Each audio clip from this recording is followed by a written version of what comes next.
Here to talk about that, our next guest will definitely put some input on this topic as the principal of Kipp Charter School in New Jersey. Welcome, Sean Larry Stevens. How you doing? I'm doing well. Thank you guys for having me.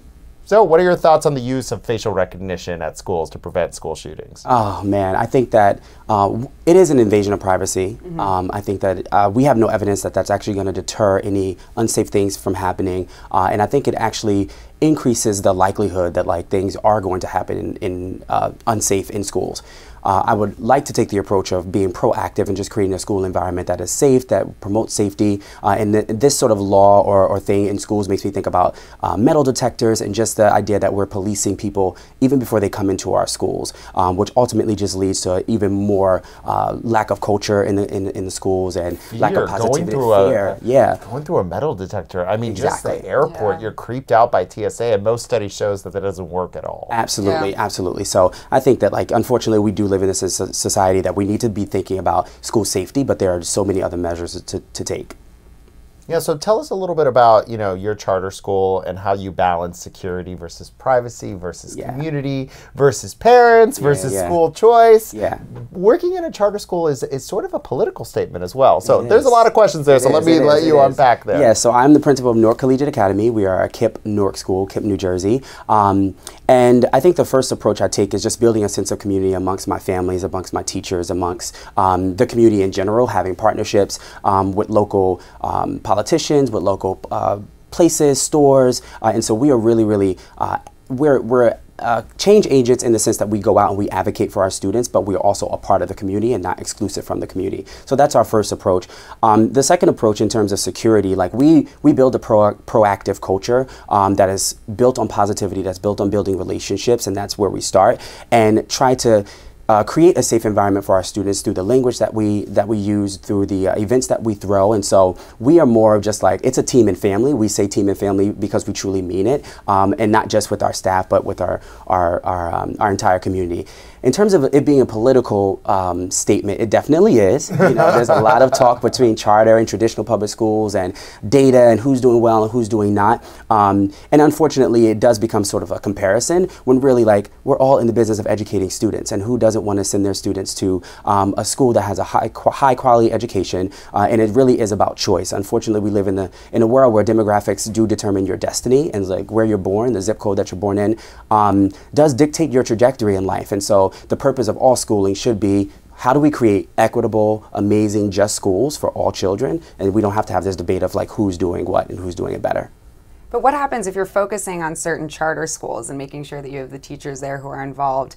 Does that mean the other public schools fall by the wayside? Because that's a bit of the argument there. Yeah, no, it doesn't. I can see you have to be in the work to really truly understand it. And unfortunately, we have people who are creating their own narratives about what's happening. We have politicians who are creating their own narratives. We don't have teachers and principals who are standing in the front lines of this saying, hey, you actually are, these are myths. These are not things that are actually true. What are some of the biggest myths about charter schools, do you think, that you see peddled? Oh man, the biggest myth is that they call it creaming, or we choose our students, right? That's what I've heard, right? That's what I've heard as so you kind of engineer outcomes through picking the students who have the high, which is 1,000,000% untrue. Even my school and my network in Kipp, New Jersey, Are you in a tough area?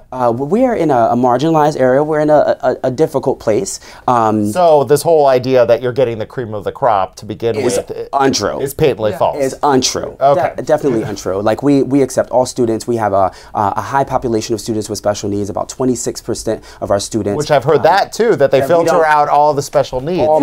All myths. And so we pride ourselves, we don't expel, we don't kick kids out, we don't do super long suspensions and feed into the prison to school to prison pipeline. We work and do anything we need by any means necessary to educate every child. So let's talk about that. That was actually my next question. 1 in 4 black males encounters the criminal justice system at some point in their life.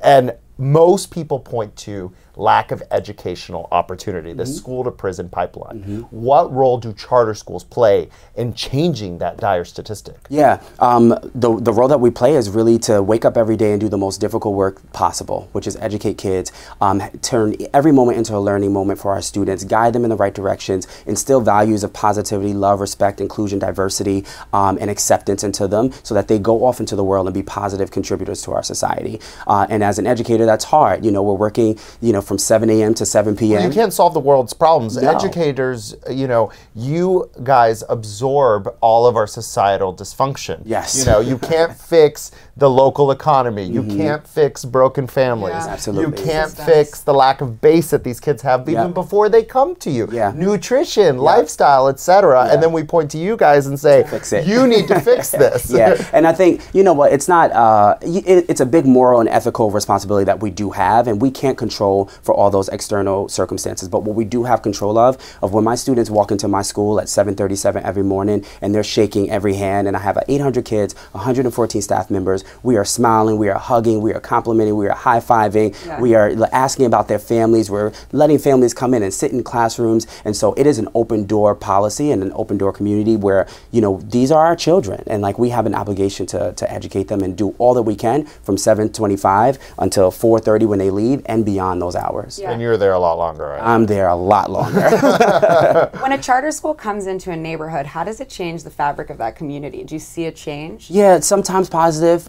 Sometimes there's a lot of conflict. People are not about like, don't close down our schools, and like we're not coming to close down traditional public schools. We're offering more choice. Like we want all kids to have a choice. We want parents to have a choice. Sounds like it makes sense in a society like the United States. Right. I mean, when you go to the store, how many different types of sunscreen are there? Exactly. If there were one sunscreen, that would be like, whoa, what's up with this store, right? Like everything. How many different types of potato chips are there? Right. Yeah, and it's not a cookie color for every family. And sometimes charter schools don't work for we have very high expectations. We have super long hours, and it doesn't work for every student, for every family, depending on their circumstance. And I just want everyone to make a choice that's right for them and right for their So if you believe in school choice, you're okay with vouchers as well, with kids getting vouchers to go to we don't have enough time to talk about that. Oh gosh. Best questions. Yes. Okay, we're just gonna pass on that one and move to more exciting and fun stuff. So a video of you dancing at school went viral. Oh gosh. It did. Did you have a bunch of people from the past come out and be like, wow, you're cool now? Well, yeah. Well, I've always been cool. But yeah, no, it was like, I mean, I grew up dancing and performing, and it's just something, I love to have fun, right? Like I think the thing that makes me special about being a principal is that my students see themselves reflected in who I am, and then they think that like nothing is impossible until it's done. Nelson Mandela said that. And then they see a young black male principal who's dancing, who is, I'm Ivy League educated, but also from the same neighborhood that they grew up in. And so I am the role model that they hope to be. Well, you have quite a role model to match. Nelson Mandela forgiving his captors. Right. Talk about the most mature man of the late 20th century, right? Yeah. So I went viral. I was at prom. They were like, come on, Mr. Stevens, come dance. I had on a vibrant purple suit. And so I went up there, I danced for about 15 seconds, and I woke up the next morning, and all the kids that posted it, it just went crazy on the internet. Yeah. Yeah. That's great. Yeah. What do you look at for the percentage of kids going to university from schools like this? Do you know yet? Is it too new to see the outcome? No, it's not too new. We have a program within our schools called Kipp Through College, and it tracks all of our students who are graduating from our high schools, and we push them through college. So we support them through their freshman and senior year in college. So it doesn't end. It doesn't end for us. That's great. It doesn't end for us, and I'm excited to be a pioneer in this work because in 10, 15 years that there might be Kipp school universities, and like we start our own thing to make sure that our students are supported and get the education they deserve. But I graduate almost 100% of our students each year. Send over 80% of them to 2 or 4 year universities.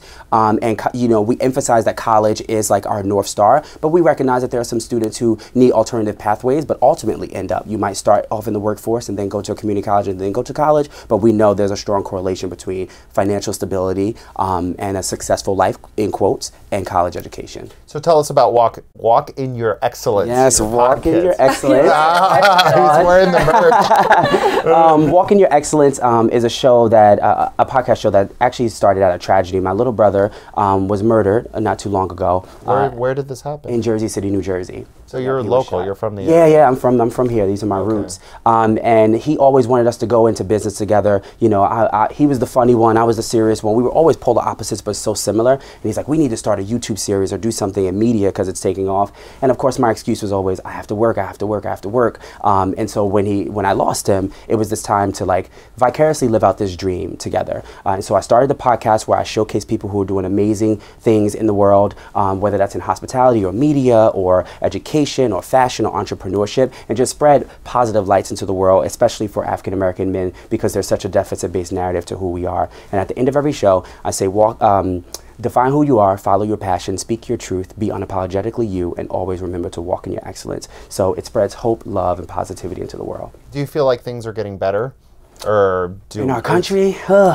I feel that they're not better yet. I'm optimistic that, and I have faith in our democracy, in our people, that we will begin to make better choices, and that like every day, our job is to wake up and just spread love, positivity, and inclusion into the world. And if everyone's doing their part in that, then eventually we'll get to the place we need to be. Well, people like you usually work in finance, so hats off to you, making $400,000 a year on Wall Street. So hats off to you for doing the hard work on the ground in your community. It's really incredible. It's so important. It's inspirational too. Thank you so much for joining us. Thank you guys for having me.